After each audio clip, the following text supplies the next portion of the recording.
The text message arrived at 7:43 a.m. on a Tuesday morning, 3 weeks before Easter. I was sitting in my kitchen in Riverside, Oregon, drinking coffee from the mug my late wife Maggie had painted for me 20 years ago. The blue ceramic had faded, but her handwritten "World's Best Grandpa" still made me smile every morning. Until I read what my son David had sent me. Before we jump back in, tell us where you're tuning in from, and if this story touches you, make sure you're subscribed, because tomorrow I've saved something extra special for you. Dad, we've decided to keep Easter small this year, just immediate family. The kids need some space to focus on their studies without distractions. Hope you understand. Maybe we can do something another time. I stared at the screen, reading the words again and again, as if they might rearrange themselves into something that made sense. Immediate family. After 45 years of being his father, after 3 years of helping him through Maggie's funeral arrangements, after countless Easters where I'd carved the ham and told stories that made Emma and Lucas laugh until their sides hurt, I was now a distraction? The phone trembled in my 72-year-old hands. 24 hours later, the photos started appearing on Emma's Instagram. David and Jennifer hosting 23 people at their West Hills home, extended cousins I'd never heard of, Jennifer's book club friends, neighbors, co-workers. The dining room table groaned under the weight of a feast that could have fed 50 people. The caption read, "Best Easter ever with all our favorite people." All their favorite people. Everyone except the man who'd paid for David's college education, who'd co-signed his first mortgage, who'd spent every holiday for the past 20 years bringing homemade desserts and presents for the grandchildren I thought loved me. The morning after Easter, I sat in the same kitchen chair, staring at those Instagram photos on my tablet. Mrs. Dorothy Chen from next door knocked softly on my back door, carrying a plate of leftover ham from her own family gathering. She'd been Maggie's closest friend and had become my unofficial keeper since the funeral 3 years ago. "Harry, you look terrible," she said, settling the plate on my counter and pouring herself coffee without asking. Dorothy had that privilege after 40 years of friendship. "What happened yesterday? I thought you were spending Easter with David and the kids." I showed her the text message and the Instagram photos. Dorothy's expression shifted from confusion to outrage as she scrolled through image after image of the celebration I'd been deliberately excluded from. Her silence stretched longer than usual, which meant she was choosing her words carefully. "That boy has lost his damn mind," she finally said, setting the tablet down with more force than necessary. "What possible reason could he have for treating you like this?" The question had been eating at me for 36 hours. David and I had never been particularly close, but we'd maintained a respectful relationship built around family occasions and shared concern for Emma and Lucas. He'd married Jennifer 20 years ago, and while she'd never warmed to me completely, we'd coexisted peacefully at holidays and birthdays. The grandchildren adored me, or so I'd believed until this public humiliation proved otherwise. "I keep thinking about the last few months," I told Dorothy, pouring fresh coffee for both of us. "David's been different since Christmas, distant. Jennifer barely speaks to me when I visit. The kids seem uncomfortable when I'm around, like they're walking on eggshells." Dorothy nodded thoughtfully. She'd observed my family dynamics from the outside for decades, sometimes seeing patterns I'd missed from the inside. "Has anything changed in their situation? Money troubles, marriage problems? Sometimes people push away the people who've helped them most when they're struggling." I considered this possibility. David worked as a mid-level manager at a tech company downtown. Jennifer taught high school English. They lived comfortably in their 4-bedroom house, took annual vacations to Hawaii, drove newer cars than mine. Their social media posts showed no signs of financial stress or marital discord. "Actually, things seem to be going well for them," I said slowly. "David got promoted last fall. Jennifer's been posting about some writing projects she's working on. The kids are involved in expensive activities, private tennis lessons for Emma, that robotics camp for Lucas that cost $3,000. "Then why exclude the grandfather who's been nothing but supportive?" Dorothy asked, echoing the question that had been torturing me. The answer came to me gradually over the following weeks. pieced together from small observations and half-remembered conversations. It started with a comment Lucas had made during Christmas dinner. Something about how his friend Tyler's grandfather was way cooler because he'd been in the military and had interesting stories. Emma had rolled her eyes and mentioned how her boyfriend's family was more accomplished than ours. Jennifer had made several pointed comments about old-fashioned values and keeping up with modern families. David had seemed embarrassed when I'd worn my 20-year-old sit to Emma's school play, especially when sitting next to Jennifer's parents in their designer clothes and expensive jewelry. The realization hit me like cold water in the face. I wasn't being excluded because I'd done something wrong. I was being excluded because I wasn't impressive enough for their new social circle. The grandfather who'd worked 38 years as a postal supervisor, who'd raised his son in a modest ranch house, who shopped at discount stores and drove a 10-year-old truck, simply didn't fit the image they wanted to project. The hurt transformed into something deeper and more complicated. For 3 years since Maggie's death, I'd poured my energy into being the best grandfather possible. I'd attended every soccer game, every school concert, every birthday party. I'd helped with homework, taught Lucas how to change a tire, listened to Emma's teenage heartbreak with patience and wisdom. I'd believed that love and presence mattered more than status and money. Apparently, I'd been wrong. The isolation grew worse as spring progressed. My Tuesday dinners with the family stopped without explanation.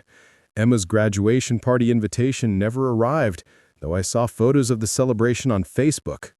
Lucas's robotics competition championship went uncelebrated by me because no one bothered to tell me when it was happening. I found myself spending more time at Mabel's Kitchen, the local diner where other retired men gathered for coffee and conversation.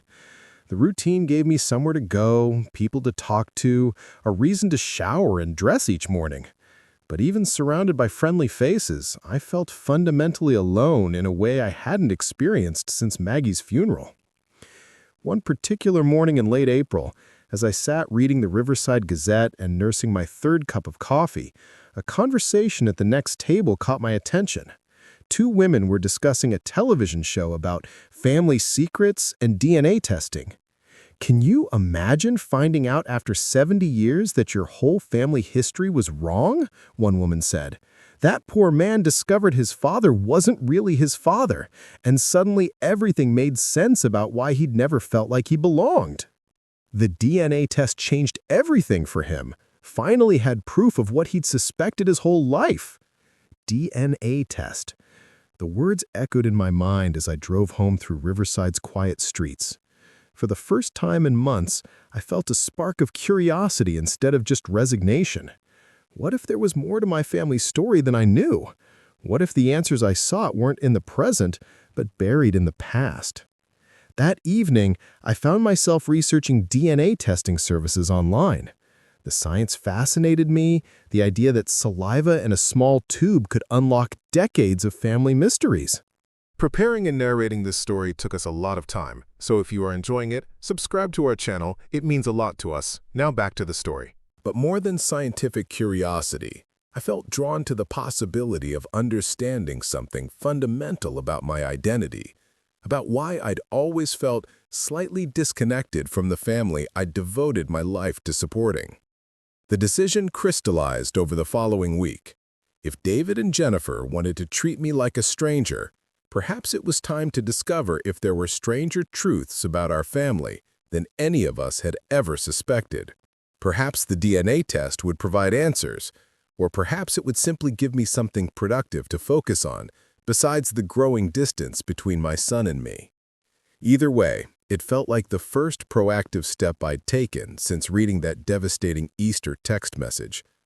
For the first time since Maggie's death, I was about to do something entirely for myself, driven by my own curiosity rather than someone else's needs or expectations.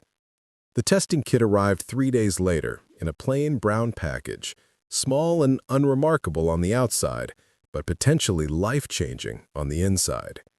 The memories flooded back as I waited for the DNA results, each one a reminder of how much of myself I'd given away over the decades. It started in 1979, when David was born premature and spent 6 weeks in the neonatal intensive care unit. Maggie and I took turns sleeping in uncomfortable hospital chairs, surviving on vending machine food and prayer. The medical bills were staggering for a young postal worker, but I picked up every overtime shift available, working doubles and weekends until my supervisor warned me about burnout. "The baby needs you healthy, not wealthy," Dr. Peterson had said, but I couldn't stop. David needed the best care possible, and insurance only covered 60%.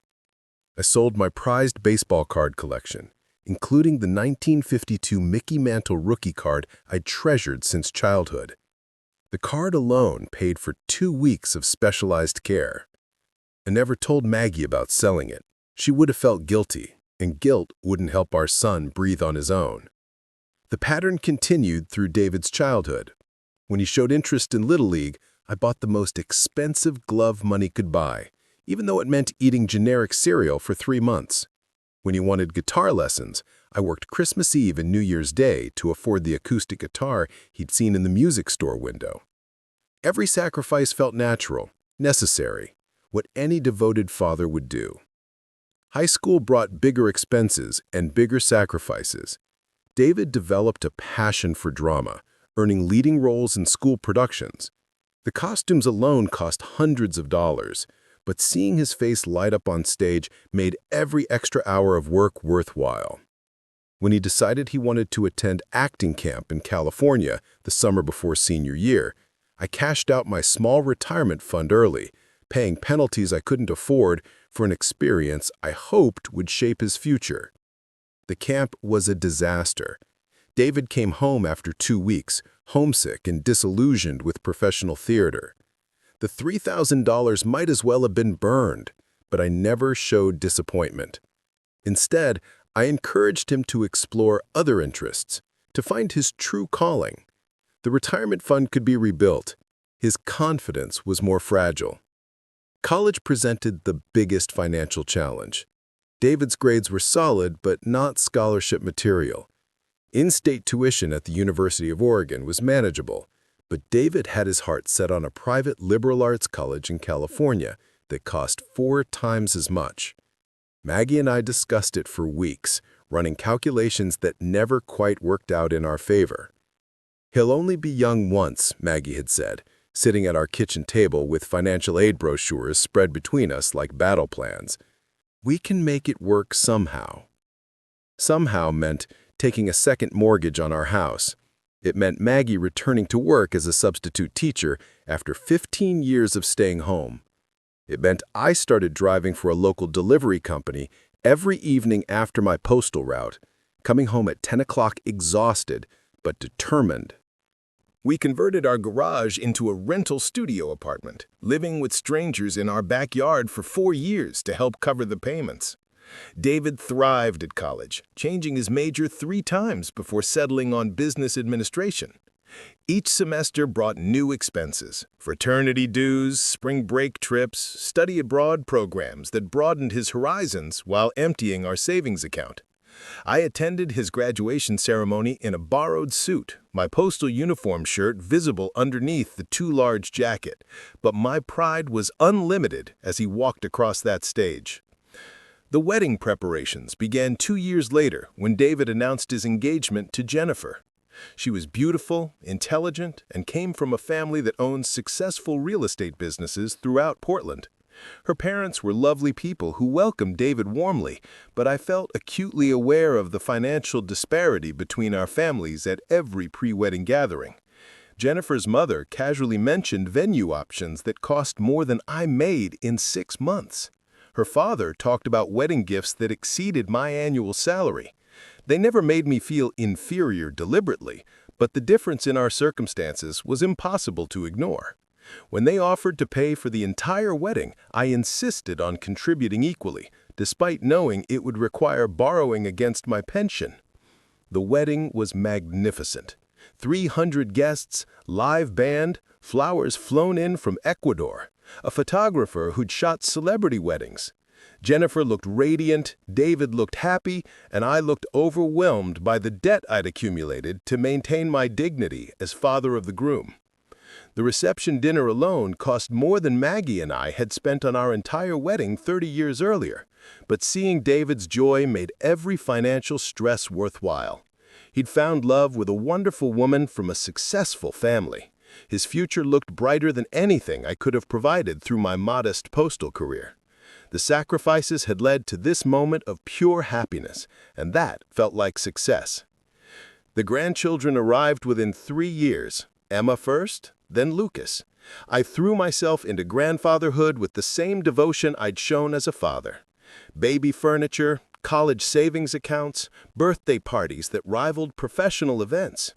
When Jennifer mentioned wanting to return to teaching, I offered to provide childcare 3 days a week, adjusting my postal route schedule to accommodate school pickup times and afternoon activities. Those years were among the happiest of my life. Emma and Lucas became the center of my world in ways that felt both natural and necessary. I taught Emma to ride a bicycle, spending entire weekends running alongside her wobbly attempts until she found her balance. I built Lucas an elaborate treehouse in our backyard, working evenings and weekends to create the kind of childhood fortress I dreamed of having myself. Christmas mornings were magical productions that required months of planning and saving. I studied toy catalogs like investment portfolios, researching which gifts would bring the most joy while stretching my fixed income as far as possible. The children's excited squeals when they discovered their presents made every sacrifice feel insignificant compared to their happiness. Maggie's illness began suddenly in 2019, small memory lapses that we initially attributed to normal aging. She'd forget appointments or repeat stories she'd told hours earlier. The diagnosis of early-onset dementia arrived like a physical blow, knocking the breath from our carefully planned retirement years. The progression was merciless and expensive. Specialized care, medications not covered by Medicare, home modifications to keep her safe, eventually full-time nursing assistants that consumed our remaining savings within 18 months. I refinanced the house again to pay for memory care facilities that provided the professional attention I couldn't give her while maintaining my postal route. David and Jennifer visited regularly during Maggie's decline, bringing the children to see their grandmother even as she struggled to recognize familiar faces. Their support felt genuine and comforting during those dark months when I watched the woman I'd loved for 45 years disappear gradually, leaving behind a confused stranger in her body. The funeral costs were astronomical. Maggie had wanted a traditional service with all the elements she'd observed at other family funerals over the decades. The casket, flowers, reception, burial plot, headstone, and associated fees totaled more than $15,000. My life insurance policy had lapsed during her illness when every dollar went to medical care. David offered to help with expenses, but I declined, determined to honor Maggie's memory without burdening my son. I sold my truck and bought a used sedan, liquidated my remaining investments, and worked overtime until the age of 71 to pay for giving my wife the farewell she deserved. The financial stress was crushing, but the grief was worse. For the first time in my adult life, I had no one to provide for, no one whose needs took priority over my own. The loneliness was suffocating. David and Jennifer invited me for dinner regularly those first months after the funeral, including me in holiday celebrations and family outings. Emma and Lucas seemed to understand that Grandpa needed extra attention, calling me weekly and spending weekend afternoons helping me organize Maggie's belongings. But gradually, the invitations became less frequent. David's promotion at work required longer hours and business travel. Jennifer's teaching schedule grew more demanding as she took on additional responsibilities. The children became involved in activities that filled their weekends with practices, competitions, and social events that didn't include elderly grandfathers. I understood the natural progression. Families move forward, adapting to new circumstances and changing needs. My role had been primary caregiver to my wife, and that responsibility had ended. Now I needed to find a new purpose, a new identity beyond husband and provider. The transition proved more difficult than anticipated. Without Maggie's care requirements structuring my days, without financial pressures demanding overtime work, I found myself adrift in a life that suddenly felt purposeless. My house seemed enormous and empty. Conversations with neighbors felt superficial compared to the deep connection I'd shared with my wife. Even my relationship with David felt strained by our different life circumstances. He was building a successful career, raising teenagers, managing a busy household with social obligations and community involvement. I was a 72-year-old widower with modest retirement income and too much time to think about everything I'd given up over the decades. The distance between our lives felt wider than the 27 years between our ages. Looking back now, waiting for DNA results that might explain why I'd always felt like I was reaching across some invisible gap to connect with my son, I wondered if the problem wasn't what I'd done wrong, but what I'd never been told about who I really was in the first place. The DNA results arrived on a Thursday morning in June, delivered in a standard manila envelope that gave no hint of the earthquake it contained. I'd been checking the mailbox obsessively for weeks, my curiosity growing stronger as the initial sting of Easter exclusion faded into determined resolve. The envelope felt heavier than expected as I carried it inside, my hands surprisingly steady despite the magnitude of what I might discover.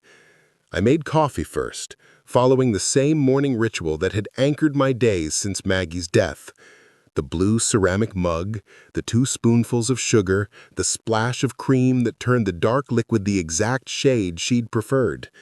Some routines felt sacred, especially when facing moments that might change everything about how I understood my life. The results were presented in clinical language that initially obscured their revolutionary meaning. Genetic markers, percentage matches, statistical probabilities arranged in neat columns and graphs.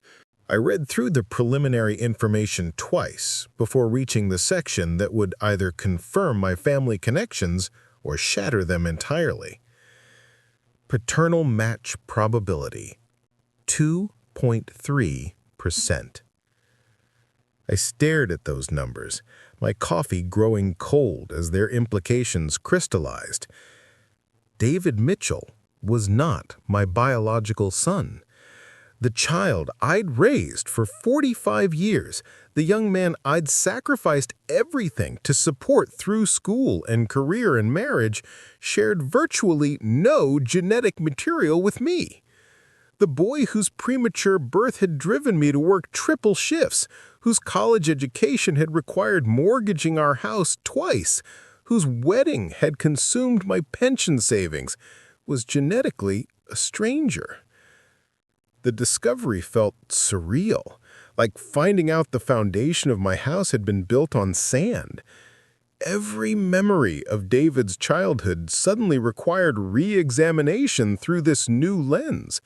His different temperament, his academic interests that never aligned with mine, his social ease in environments where I felt awkward and out of place, traits I'd attributed to generational differences or Maggie's influence, now suggested a more fundamental explanation. The additional genetic information provided even more startling revelations. According to the comprehensive analysis, my actual biological son was living in Seattle, working as a software engineer for a major technology company. His name was Marcus Webb, age 44, and his own DNA test results had been waiting in the system for 3 years, hoping to connect with unknown family members. Marcus Webb. I repeated the name silently, trying to attach emotional significance to syllables that meant nothing to my conscious memory, but apparently represented my genuine genetic legacy. The system provided his contact information and a brief profile he'd created when submitting his DNA sample. Adopted at birth, raised by loving parents who'd never hidden his adoption, curious about his biological origins, but not desperately seeking connection. The profile included a recent photograph that made my breath catch. Marcus looked remarkably similar to pictures of me at his age. Same angular jawline, same deep-set brown eyes, same slight cowlick that made his hair resist neat combing. The resemblance was unmistakable in ways that David's appearance had never been, though I'd never consciously acknowledged the absence of family similarity. My hands shook as I reached for my phone, then stopped. What exactly was I supposed to say to this stranger who was genetically my son, while emotionally a complete unknown? How do you bridge 4 decades of absence with a phone call?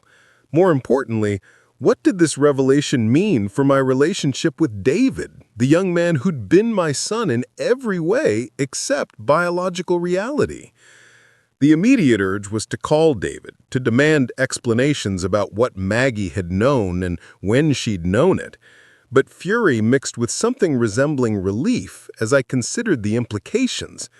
David's recent behavior, his increasing distance and obvious embarrassment about my presence in his life suddenly made perfect sense.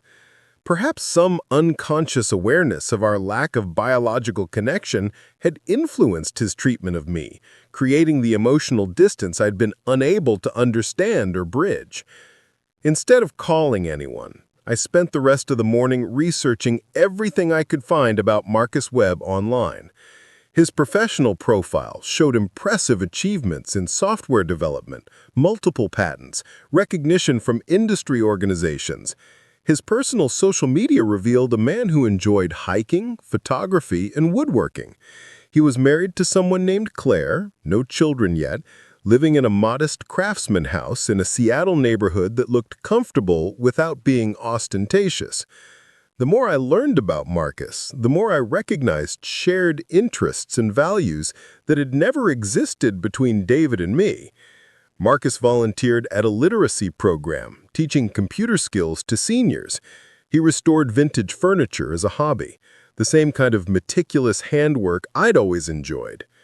His political views, based on careful reading of this social media post, aligned closely with mine in ways that David's never had.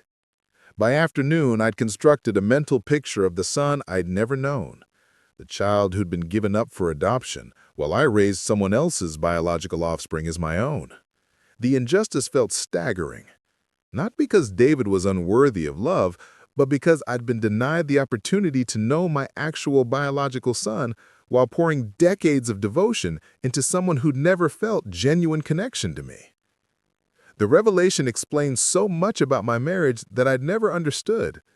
Maggie's occasional guilty looks when we discussed David's future, her insistence on certain medical privacy during his birth, her reluctance to show me his baby pictures until weeks after bringing him home from the hospital.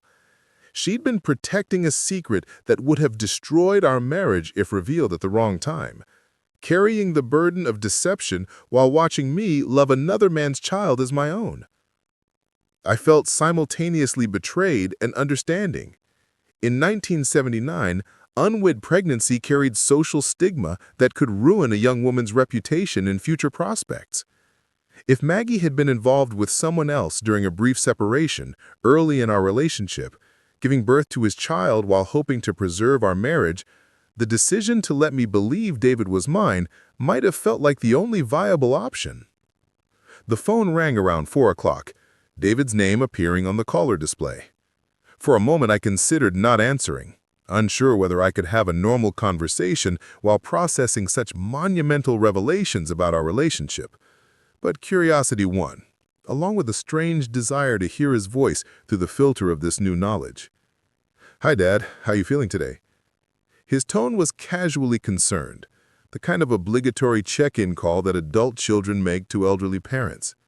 Nothing in his voice suggested genuine interest or affection, just social responsibility being discharged efficiently. "I'm doing well, David. Just learning some interesting things about family history." The words felt loaded with meaning he couldn't possibly understand. "That's nice. Listen, I wanted to let you know that Emma's graduation party is next weekend. It's going to be pretty crazy with all her friends and Jennifer's family, so we're keeping it to people her age mostly. I hope you understand." Another exclusion. delivered with the same casual dismissal that had characterized the Easter announcement. But this time, instead of hurt, I felt detached curiosity. Why would this man who shared no genetic material with me feel obligated to include me in his family celebrations? Why had he been pretending familial affection for 45 years when we were essentially strangers, connected only by a decades-old deception? "Of course, I understand completely," I replied, and for the first time in months, I genuinely meant it. "You should celebrate with the people who really matter to you." Something in my tone must have surprised him because he paused longer than usual before responding. "Are you sure you're okay, Dad? You sound different." Different. The word carried more accuracy than he realized. I was different. Fundamentally altered by information that recontextualized every interaction we'd ever had. The hurt and confusion that had plagued me since Easter was transforming into something else entirely. Not quite relief, not exactly anger, but a kind of clarity that felt both liberating and terrifying. "I'm fine, David. Actually, I'm better than I've been in a long time. I hope Emma has a wonderful party with all the people she considers family." After ending the call, I sat in Maggie's chair in our living room, looking at framed photographs of David throughout his childhood and adolescence. Birthday parties where I'd been the devoted father, Christmas mornings where I'd been the generous provider, graduation ceremonies where I'd been the proud parent. All of it genuine from my perspective. All of it built on a foundation of biological fiction. The strangest part was how much sense it all made now. David's natural ease with Jennifer's wealthy family, his comfort in social situations that intimidated me, his career ambitions that exceeded anything in my blue-collar background. He'd inherited traits from his actual father, whoever that man had been, while I'd interpreted his differences as normal generational evolution. The DNA results also explained why David had never seemed to need me the way I'd needed to be needed by him. Our relationship had always felt slightly forced on his side, maintained through social expectation rather than genuine emotional connection. He'd accepted my support and sacrifice because it was offered, but he'd never sought it, the way a biological son might seek his father's guidance and approval. As evening approached, I found myself thinking not about David or the decades of unknowing deception, but about Marcus Webb in Seattle, my actual son, living his own life, building his own career, possibly wondering about the biological father he'd never known. Tomorrow, I would have to decide whether to reach out to him, whether to risk disrupting his established life with revelations that might be unwelcome. But tonight, for the first time since Easter, I felt something approaching peace. The puzzle pieces of my relationship with David finally fit together, creating a picture that made sense, even if it wasn't the picture I'd thought I was assembling for 40 decades. Understanding, even painful understanding, felt infinitely better than confusion. The truth would change everything, but perhaps everything needed to change. The decision to contact Marcus Webb required 3 days of careful consideration. I drafted dozens of emails, each attempt feeling either too casual or too dramatic for the magnitude of what I was trying to communicate. How do you introduce yourself to your biological son after 44 years of unknowing separation? The situation had no social protocol, no established etiquette for navigating such extraordinary circumstances. Finally, I settled on directness, tempered with respect for his privacy and established life. The email I sent on Sunday morning was brief but honest, explaining my DNA test results, expressing my awareness that this information might be unwelcome, and offering to answer any questions he might have while respecting any desire for continued distance. His response arrived within 6 hours, faster than I dared hope, but slower than my anxious checking of email would have preferred. Marcus wrote with the same measured tone I'd used, acknowledging the shock of my message while expressing genuine curiosity about connecting with his biological father. He suggested a phone conversation that evening, giving us both time to process the reality of making contact. The phone call lasted 3 hours, stretching well past my usual bedtime as we compared life experiences and marveled at unexpected similarities. Marcus had inherited my mechanical aptitude, building computers as a teenager and later pursuing engineering with the same methodical problem-solving approach I'd used throughout my postal career. He shared my love of woodworking, my political perspectives, even my preference for quiet evenings over social gatherings. More remarkably, he'd been searching for me with the same intensity I'd unknowingly been seeking connection with someone who shared my temperament and values. His adoptive parents had been wonderful, supportive people who'd encouraged his search for biological family, but he'd always felt curious about the genetic origins of his interests and personality traits. We arranged to meet in person the following weekend, a cautious first encounter at a neutral restaurant halfway between Riverside and Seattle. The drive gave me time to prepare emotionally for seeing my actual son face to face, while also considering how this developing relationship would impact my situation with David and his family. Despite 4 decades of separation, the genetic similarities were unmistakable. His height matched mine exactly. His posture carried the same slight forward lean I developed from years of physical work, and his smile triggered memories of looking in mirrors 30 years younger. The lunch conversation flowed naturally, covering childhood experiences, career development, and shared interests with the ease of people who'd known each other for years rather than days.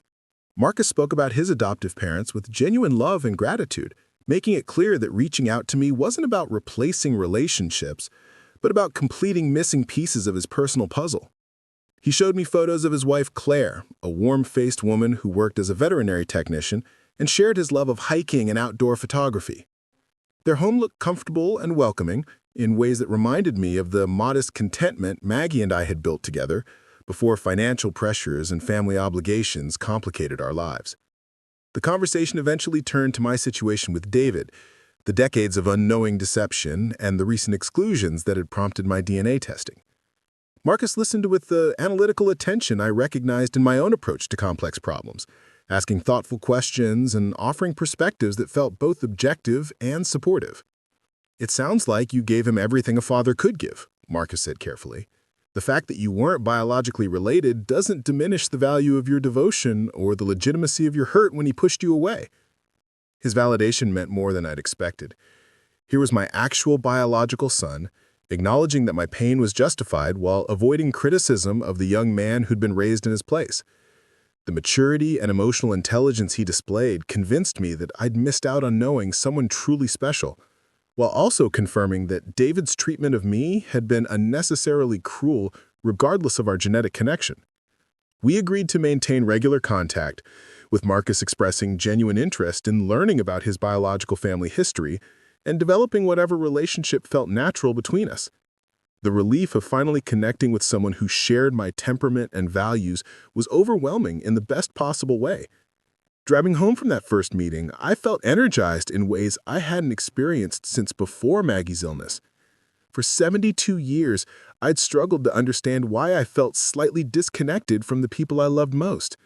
The DNA revelation hadn't just explained David's emotional distance, it had introduced me to the biological family connection I'd been unconsciously seeking my entire adult life.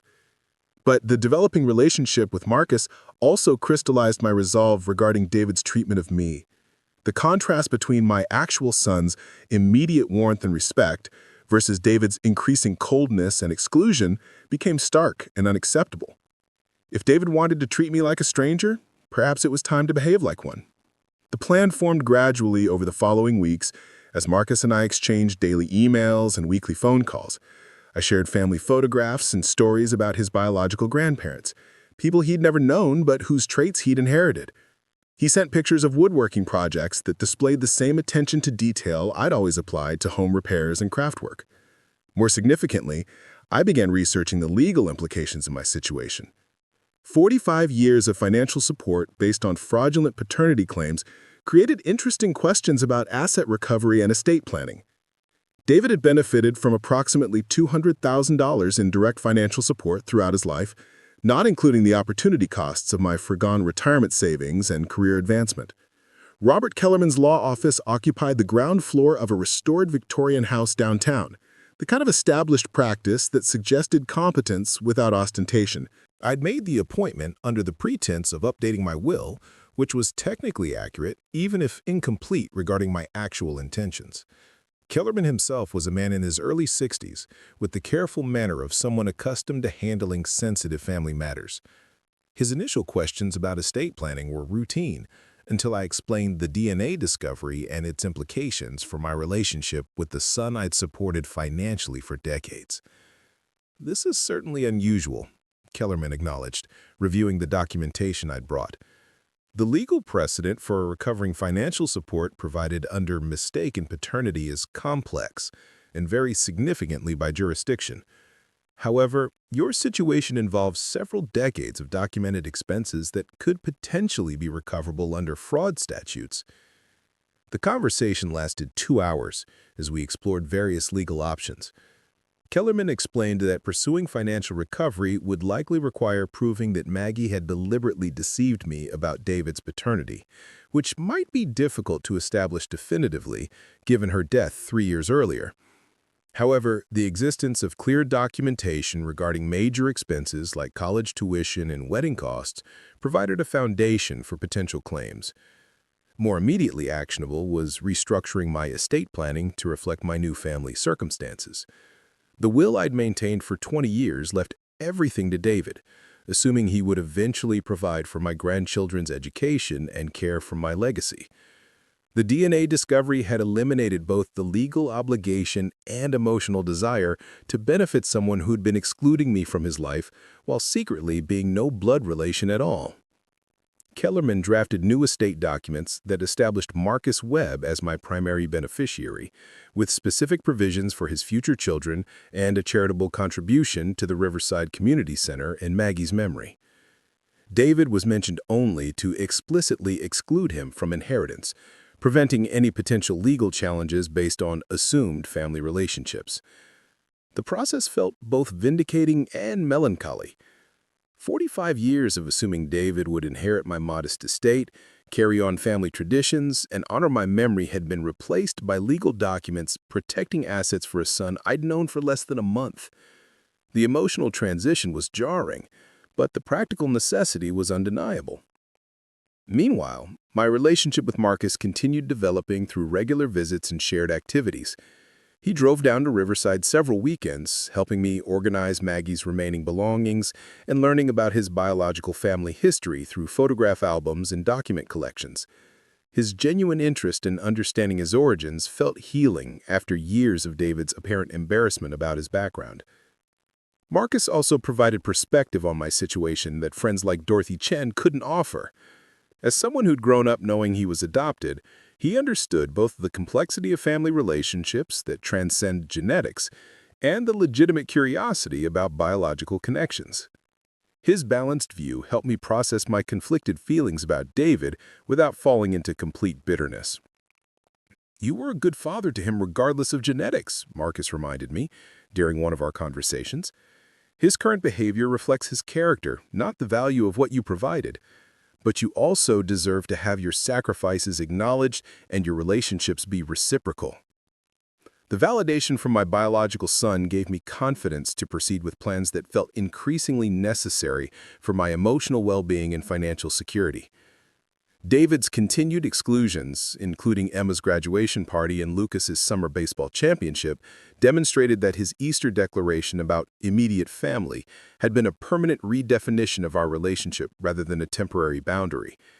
If David no longer considered me family, there was no reason to continue treating him like a son. The DNA results had provided both explanation and justification for protecting my interests while building genuine relationships with people who valued my presence in their lives. The final piece of my plan required coordination with someone who understood the power of public revelation and family accountability. Local media had always been interested in human interest stories, particularly those involving seniors and family relationships. My situation offered compelling elements that would resonate with viewers while serving my need for David to understand the consequences of his choices. Summer was ending, and it was time for David to discover that excluding me from his definition of family had freed me to redefine family for myself. The Channel 12 news van pulled into my driveway on a crisp October morning, 6 months after the DNA revelation had transformed my understanding of family. Reporter Sarah Chen, no relation to my neighbor Dorothy, had been immediately intrigued when I contacted the station about my story. Human interest pieces about family dynamics and genetic discoveries were ratings gold, especially when they involved seniors and shocking revelations. I'd prepared carefully for this interview, organizing documentation that told my story clearly and compellingly. The DNA test results, Marcus's contact information, photographs of our developing relationship, legal documents showing David's decades of financial support, and recent evidence of his systematic exclusion from family events. The narrative was powerful and would resonate with viewers who understood the pain of unappreciated sacrifice. Sarah arrived with a cameraman and sound technician, professional but warm as we discussed the scope of the interview. I had explained the basic situation over the phone, but seeing the documentation in person added gravity to what could have seemed like a soap opera plot. The story had every element that made for compelling television: family secrets, DNA revelations, financial deception, and ultimately, justice served. "Mr. Mitchell, this is an extraordinary situation," Sarah said as her crew set up equipment in my living room. "Are you prepared for the public attention this story might generate? Family secrets revealed on television can have lasting consequences for everyone involved." I looked around the living room, where I'd spent 45 years believing I was building a legacy for my biological son. The same room where David had recently called to exclude me from yet another family gathering, Lucas's 15th birthday party.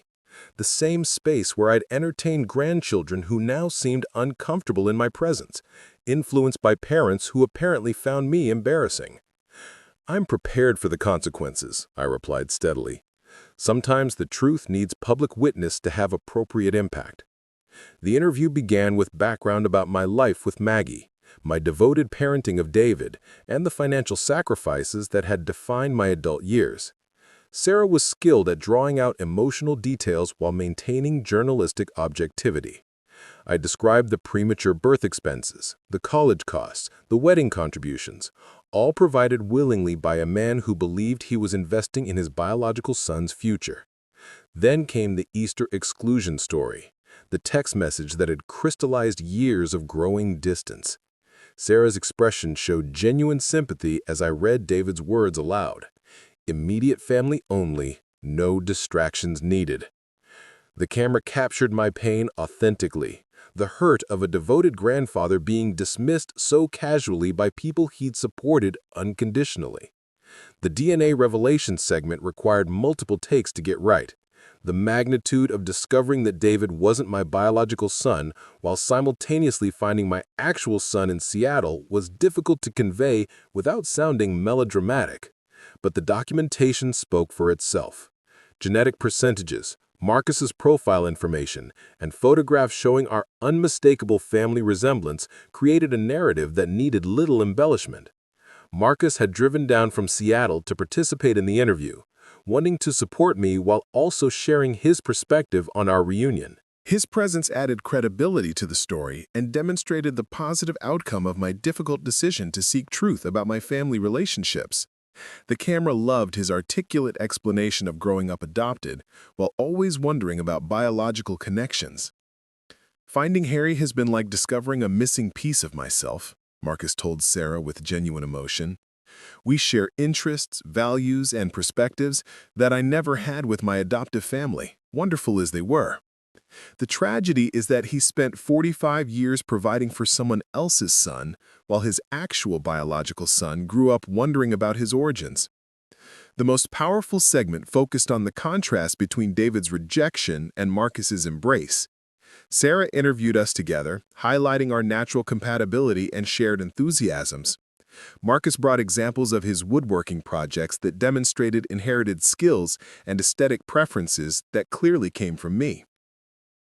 The visual evidence of our biological connection was undeniable. I shared details about updating my will, ensuring that my actual biological son would inherit assets that David had probably been assuming would come to him eventually. The legal documentation showed the concrete consequences of David's decision to exclude me from his definition of family. "Your son has made it clear through his actions that I'm not family," I explained to the camera. "The DNA test revealed that he's been right, just not in the way he intended. We're not related, so there's no obligation on my part to continue treating him like family when he doesn't reciprocate. The interview concluded with footage of Marcus and me working together in my garage workshop, demonstrating the natural father-son dynamic that had never existed between David and me. Our collaboration was effortless, our conversation flowing with the ease of people who understood each other instinctively. The contrast with my stilted interactions with David would be obvious to viewers. The story aired the following Tuesday evening during the local news broadcast's feature segment. Sarah had edited the material skillfully, creating a compelling narrative that was both emotional and factual. The response was immediate and overwhelming. My phone began ringing before the broadcast ended. Dorothy Chen called first, having watched in amazement as her quiet neighbor revealed decades of family drama she'd never suspected. Friends from my postal service career reached out with support and outrage on my behalf. Complete strangers left voicemails expressing sympathy and praising my decision to seek truth about my family relationships. Social media coverage exploded overnight. The television station posted the story online, where it was shared hundreds of times within hours. Comments ranged from support for my situation to criticism of David's behavior to amazement at the DNA revelation's implications. Several comments came from people sharing similar experiences of family rejection after lifelong devotion. David's response came Thursday morning in the form of an angry text message. "Dad, what have you done? People are calling us, asking about the news story. This is humiliating for our family. We need to talk immediately." The irony of him using "our family" after months of excluding me from that definition wasn't lost on me. I replied calmly, "The story reported facts. If you find the facts humiliating, perhaps you should examine your behavior rather than my decision to share it publicly." Jennifer called next, her voice tight with anger and embarrassment. Apparently her coworkers had seen the broadcast and were asking uncomfortable questions about the family dynamics. Emma had been approached at school by classmates who'd watched the story online. Lucas was struggling with friends who wanted to know why his grandfather had publicly revealed such private family information. "You've destroyed our reputation in this community," Jennifer accused. "How could you air our personal business for everyone to see?" Your personal business was excluding me from family events while accepting decades of financial support, I replied. The DNA test results simply explained why that dynamic felt so natural to you. David isn't my biological son, so there's no actual family business between us to protect. The most satisfying response came from Marcus, who called to express pride in my decision to stand up for myself publicly. "You spent 72 years being too polite and accommodating," he said. "It's refreshing to see you finally prioritizing your own well-being and demanding respect." The story continued generating attention throughout the week. Channel 12 received requests from other news outlets to interview me about the situation. A regional magazine wanted to feature the story in their next issue. The local newspaper wrote an editorial about family relationships and the importance of treating elderly relatives with respect and appreciation. David attempted to visit the following weekend, bringing Jennifer and the children for what appeared to be a damage control mission. I watched from my front window as they sat in their car for several minutes, apparently discussing strategy before approaching my door. "Dad, we need to fix this situation," David said when I opened the door.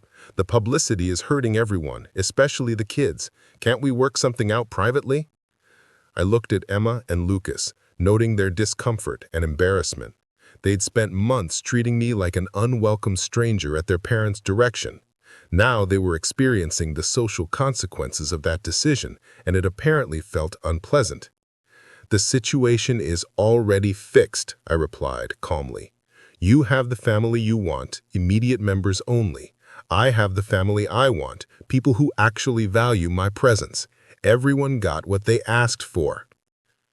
Jennifer stepped forward, her expression desperate. "Harold, we made mistakes. Maybe we can start over, include you more in family activities." "Too late for that," I said, noting how she'd never called me Harold until today. I've found my actual biological son, and we're building a genuine relationship based on mutual respect and shared interests. I don't need pity inclusion from people who excluded me when they thought I had no other options." They left after 20 minutes of unsuccessful pleading. I watched them drive away, feeling neither satisfaction nor regret. The truth had been revealed, consequences had been delivered, and I was finally free to invest my remaining years in relationships that brought joy rather than obligation. Marcus visited the next weekend, bringing Claire for her first trip to Riverside. We spent Saturday afternoon in my workshop, teaching her the woodworking techniques that had been passed down through my family for generations.